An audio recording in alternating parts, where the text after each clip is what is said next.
exploring the culture, the adventure, and the impact of martial arts. That's what Kung Fu Podcast is all about. And I'm your host, T.W. Smith. Welcome to the program. If this is your first time here, you are in the audience of some of the finest and sharpest martial arts in the world. People that put in a great deal of sweat, a great deal of thought, and a great deal of care into honing their craft. In episode number 183, it is about an essay that was published in the Journal of Chinese Philosophy titled Hitting the Mark, Archery and Ethics in Early Confucianism. Before we get into the program, I want to take a moment and say thank you to all of those who are supporting the program, whether it's over at KungFuPodcast.com or over at our Patreon account. Everything that you do helps me to continue to build, broaden, and deepen this entire program. With nearly 200 programs here at Kung Fu Podcast, had almost another 100 at the Podcast of Tibetan Kung Fu, audiobooks, and everything along those lines since July 2014, there is a massive library that is available to you to explore as a martial artist into almost any area of martial arts that you could imagine. Many of these programs are going to continue to stay free, like the interviews with the fantastic martial artists such as Ian Abernathy, Jamie Clubb, Ando Merzwa, Sarah Chang, and including the very valuable first-hand experiences of Okinawa karate as experienced from Hanshi Doug Perry. That interview in itself is worth listening to over and over again, and even getting the unedited version is available to you as well. With that being said, let's get yourself ready. If we're going to go for a walk, let's get on the shoes. And if we're going to go for a drive, let's get it cranked up. We're getting ready to start Hitting the Mark, Archery and Ethics in Early Confucianism, the introduction in Chapter 1.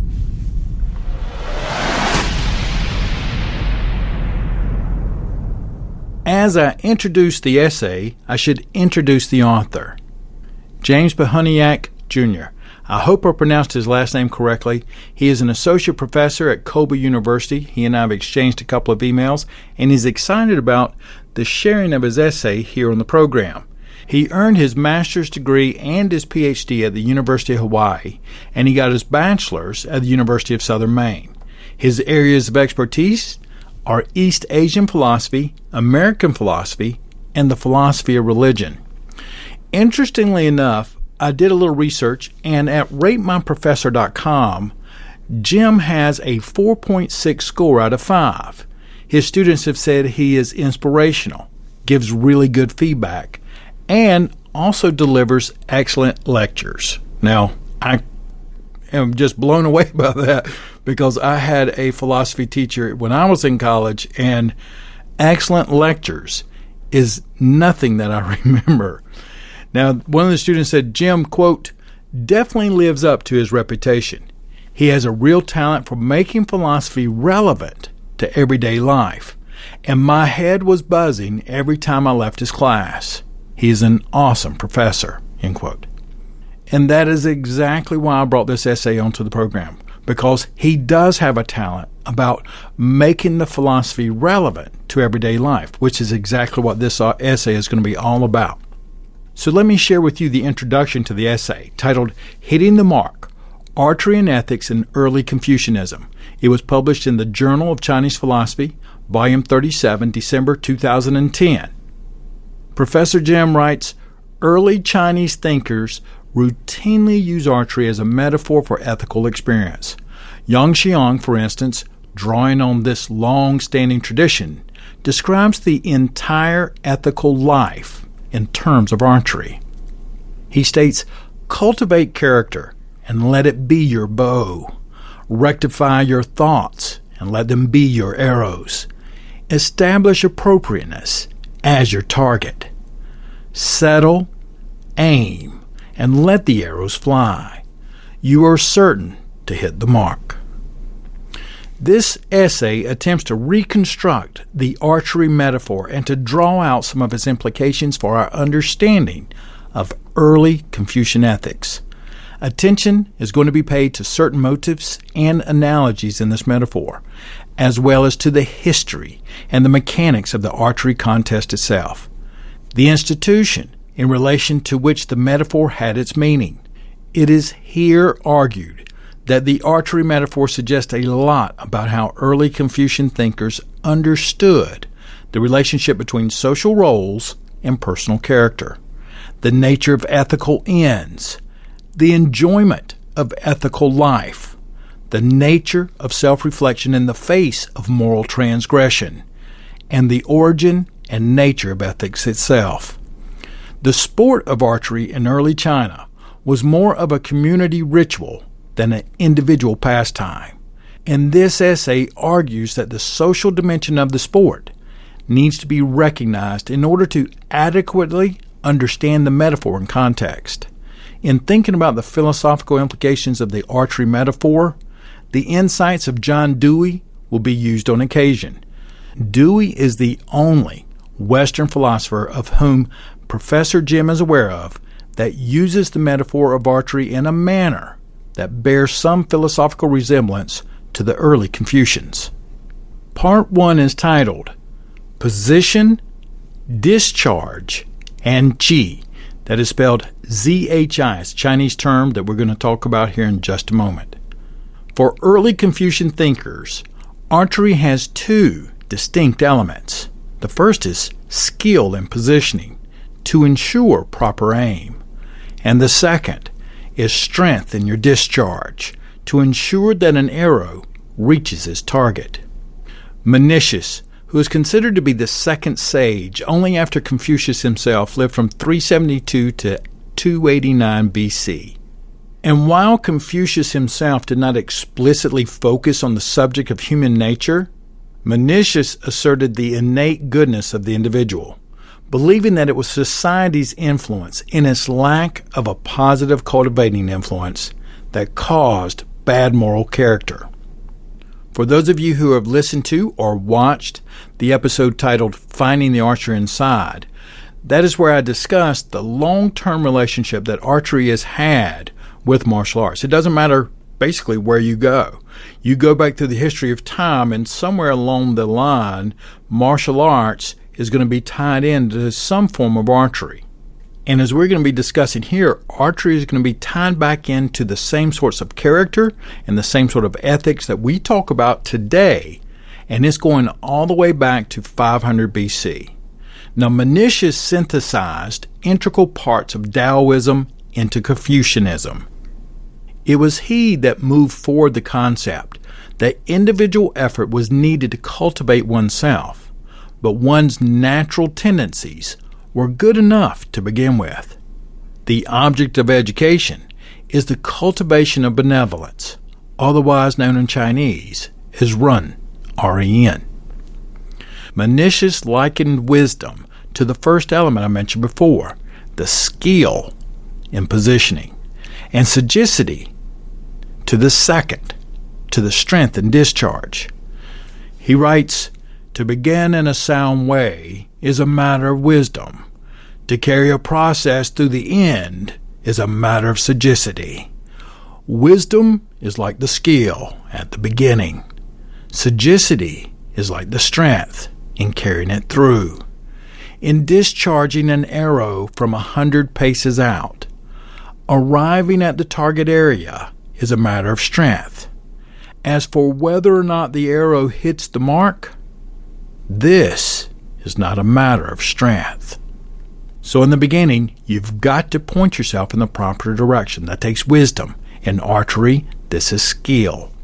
In order to arrive to the ends, you got to follow through on your direction. You got to have the strength, the sagacity to hit that mark.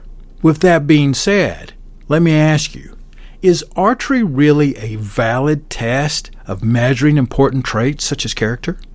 We could certainly entertain the arguments here. I recall that in graduate school, I participated in many thesis tests of other candidates. And there we would be working together to design a test to measure the candidate's hypothesis. When designing a test, you try to tackle two main components. First, usually, is it a valid test? Is it going to measure what you're hoping to find out? And the second component Is it reliable? In the scheme of things, a test that is unreliable is worse than a test which is less valid. Two examples are on the top of my head. The first one, does the SAT or ACT or any other form of standardized testing actually predict whether your success in college is predetermined? The truth is, not really. The standardized tests are used as a way to weed out applicants, not as much as a predetermination of how well you may do in college. Is the test reliable? Well, it does seem to be laid out and delivered in as much of a reliable fashion as possible. So, is it a valid test? Well, in weeding out applicants for universities, it is. But as a predeterminer of whether or not you're going to do well or could do well in further education, it really isn't. The second example that leaps to mind is the breaking of a board or a brick to signify that you are prepared to move further on your pursuit of excellence in martial arts. Is this reliable? Well, for the most part, as long as everybody's using a similar piece of wood, it should be, a reliable test. We hear these little stories about people who've got little splinters and cracks running down theirs when they hit it, but we'll disregard the cheaters. Now, I know the test would be a lot harder if you were trying to do that here in North Carolina and you accidentally picked a piece of hickory over a piece of pine. But if we assume that everyone is using the same sort of particle board or the same sort of wood, we're going to give in to reliability. But what about validity? What is the tester actually trying to measure? Your ability to break that piece of pine? Well, in this sense, the board break can act as a peak performance to a person's ability to focus, overcome challenges, as well as delivering this peak performance when called upon. And to be honest, I can get on board with that. Does that mean that if you can break the board or the next board, you're as good as Funakoshi or Wang Zhangjai? No. Nor does it even say how far you're going to go. The test is not a predictor of how well you're going to continue to pursue excellence in your martial arts, but it does give us an idea of your commitment at this moment in time. This is how I'm interpreting the archery essay, a standardized way to test the masses to get a reflection of the person's internal workings at that moment in time. Is it reliable? Well, from what I've read, as much as you're going to get reliability from early man, outdoor, we're talking 300, 200 BC. So unless somebody sabotages your bow or, puts some sort of oil on your arrows, I'm going to go with it's probably as reliable as we would get during that time period. So hopefully, with those other examples, we can give this archery exam some latitude as we move back into the essay. In archery, the qualities of one's aiming is distinct from the strength of one's release. Analogously, in ethical experience, wisdom involves having the proper stance to realize what is ethically appropriate at the outset, whereas strength indicates willingness and the effort put into acting on it. Both elements, wisdom and strength, however, can be regarded as derivative from something more primary. In archery, when an arrow is let loose, it is the unity of position and discharge that constitutes the shot itself. The shot takes place as a whole. Comparatively, in the Confucian ethical framework, there is a unifying notion denoting both the aim and strength simultaneously, a notion from which the elements of position and discharge can be derived. So even though both of these attributes are separate, once it's let go, both of these attributes become one. And as Confucius suggests, this notion is primary in ethical experience. Prince Dean once asked, "What is the concern of the scholar official?" Confucius replied, "G." "Well, what do you mean by G?" "I mean humanity and appropriateness, that is all. Humanity is where one is positioned. Appropriateness is the path. To be positioned in humanity and to proceed out in appropriateness is the sum concern of a great person. For Mencius, G is the all-encompassing ethical term. It represents the combination of both in the shot, in the action. It simultaneously denotes the position from which aims are formulated and one's ability to discharge them with conviction. As Mark Lewis explains, the single term G denotes the entire moral conception of personality. For the early Confucians, it represents, in his words, the whole thrust of a person's being. As a holistic expression of one's ethical character, G indicates the quality of judgment, the strength of intention, aspiration, and determination, and as well as the ability to realize goals. According to the Chinese tradition, it is impossible to faint one's G. This brings us to the Zhou dynasty. The Zhou dynasty followed the Shang dynasty and preceded the Qin dynasty. The Zhou dynasty lasted longer than any other dynasty in Chinese history, ending after 790 years in 314 BC. This period of Chinese history produced what is considered the zenith of Chinese bronzeware making. The Zhou dynasty also spans the period in which the written script evolved into almost its modern form that emerged during the late Warring State period. In Zhou times, it was believed that Qi could be observed, and mostly in ritualistic settings such as poetry recitings. In line with this tradition, Confucius would assess the quality of his disciples and how they would voice their Qi when posed with open-ended questions. Archery rituals also provide an important means by which to assess personal character in ancient China. And this was perhaps the most important means among the Zhou aristocrats. Every male person took up archery as one of the traditional six arts. Now, what were those six arts? The traditional six arts are ritual, music, archery, charioteering, calligraphy, and mathematics.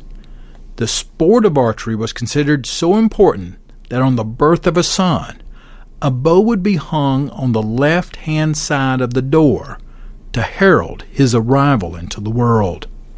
When it came time to recruit male persons for civil service, an archery contest was held to assess the personal character of each.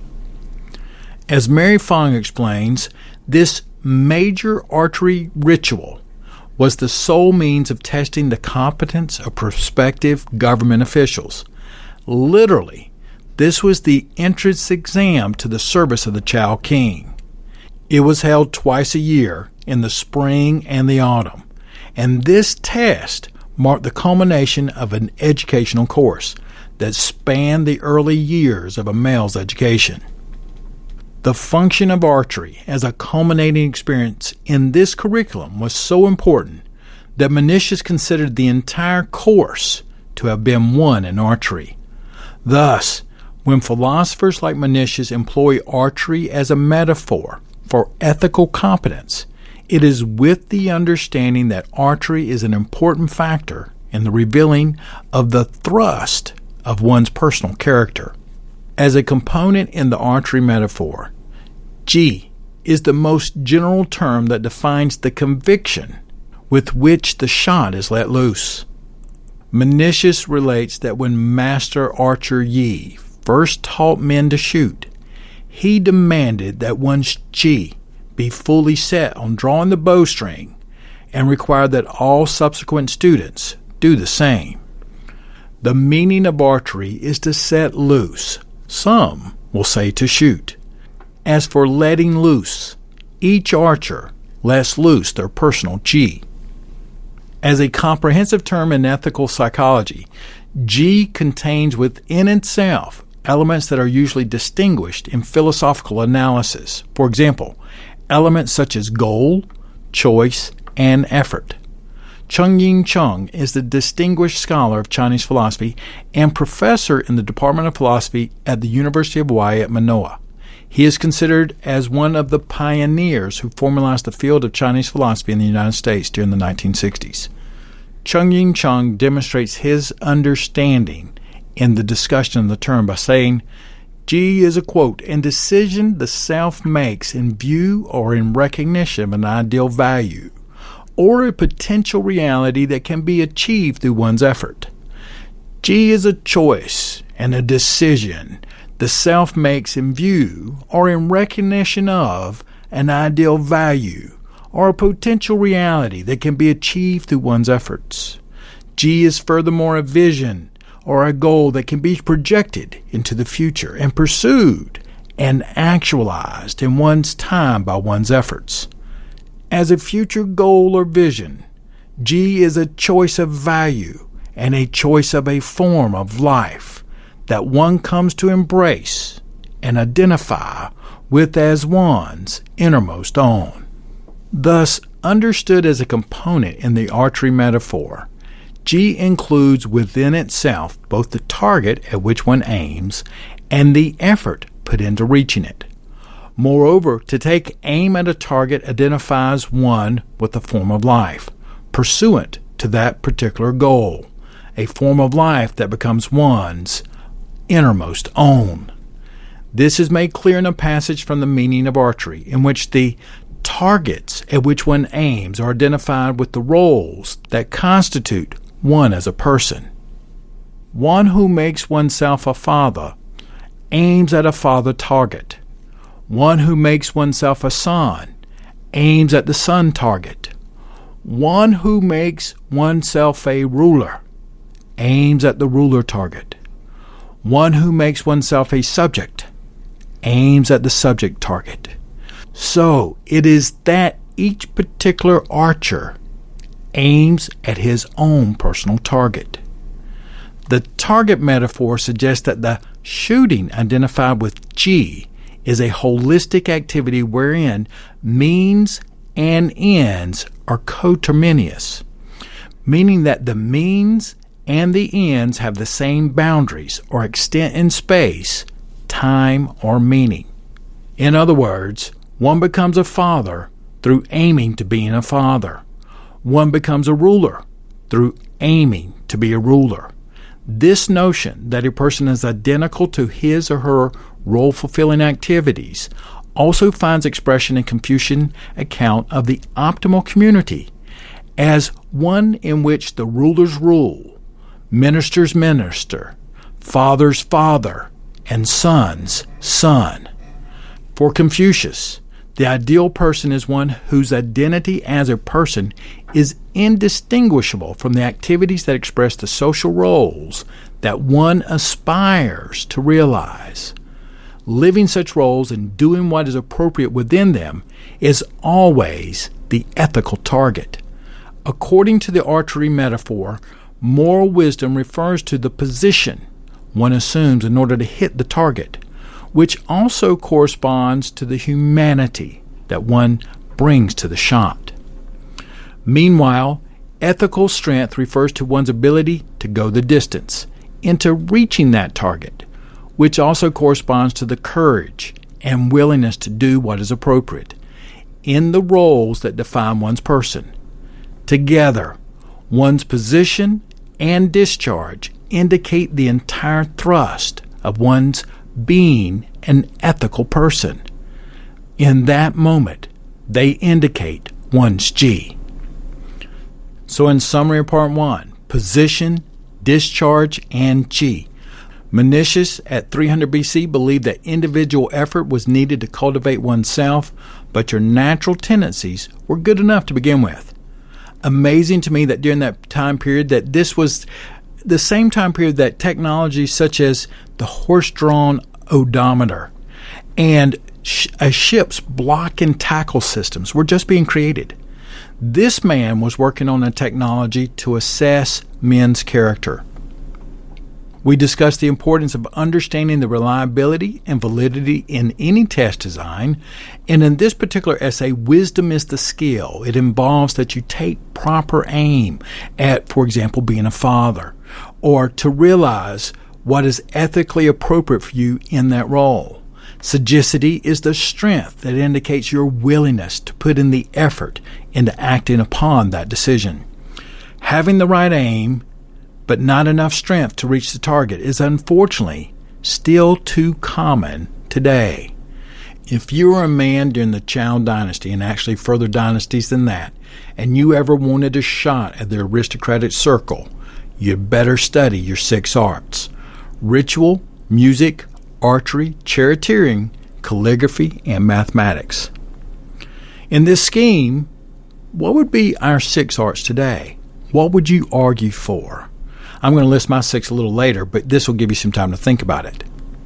Confucius once stated, "In archery we have something like the way of a superior man. When the archer misses the center of the target, he turns around and seeks for the cause of his failure in himself." So we don't look to assign blame when things go astray. First, look deeply into yourself. The following 3 chapters are going to be available for the members at Patreon and the website, and the entire essay will be available for you to pick up at your convenience. Those additional chapters are just as informative as this one. Archery and Roles, where archery and the role of the sport and the measure of character. Here's an excerpt from Chapter 2. Genuinely ethical behavior requires an identification of self with the target at which one aims. It is not enough to simply be presented with a target in the form of a duty. Truly ethical targets enter meaningfully into the very activity of taking aim and shooting, the holistic process that Confucius identifies with Ji, or wisdom. Chapter 3 is titled The Archery Contest and the Social Self, and a little excerpt from it is, "It is perhaps somewhat odd for us to think of archery in terms of an association with others. Western antiquity, after all, is replete with stories of superlative marksmanship on the part of individuals. Ancient heroes such as Agamemnon and Ulysses were good archers, and then there were individuals such as William Tell and Robin Hood, who displayed marvelous feats of marksmanship." And then there's Chapter 4, Archery, Self-Reflection, and the Field of Ethics. I'd like to close with one of the quotes from the essay. "As a holistic expression of one's ethical character, G indicates the quality of judgment, the strength of intention, aspiration, and determination, and the ability to realize goals. According to the Chinese tradition, it is impossible to faint one's G." Go out, have a fantastic practice today, take good aim at what you're trying to pursue, and be sure to pull the bow far enough back to get there. Keep working, and if you feel like you're not going to make it sometimes, reach out. There's plenty of people who want to see you succeed. Take care, have a great practice, and I'll be talking with you real soon.